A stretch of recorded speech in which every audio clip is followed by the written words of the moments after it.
What's happening, Expeditioners? It's Peter, founder of Expedition Money here. I want to talk to you today about renting a car. Now, I will talk about a lot of options of renting a car, including renting from other people. But in the past, the only way you could rent a car is to go through one of the national car renting chains here. Hertz, Alamo, Thrifty, Enterprise, Dollar. But one of the ones that I want to call out here is one that I used recently because it was an awesome weekend special. So I actually wanted to do a little bit of a close road trip, just going over the border to Wisconsin because they have some really great lakefront facilities. It's only about 30 miles from here to the border, but then you can go into Wisconsin and do another 40, 45 miles. And there's some really great restaurants on the lake, some resorts on the lake. You can go up several hours to Door County, lots of stuff to do. It is a little bit of a retreat from the staid, same old that you get here in Illinois sometimes.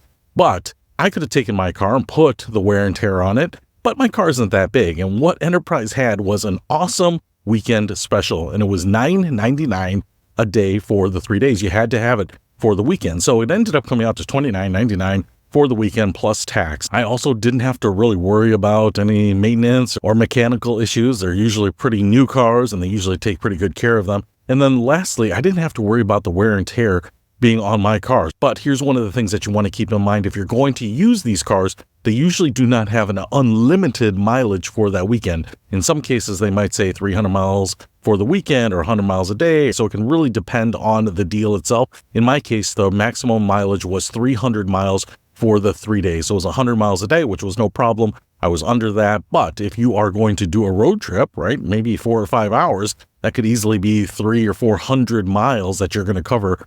It might even be 200 or 300 miles just one way. So you don't want to end up paying a fee like 87 cents per extra mile for going over the mileage limit. So make sure you understand that and make sure that it is right for the kind of trip that you're going to make. But for $30, I didn't have to worry about my car, put the wear and tear on it, worry about cleaning it up.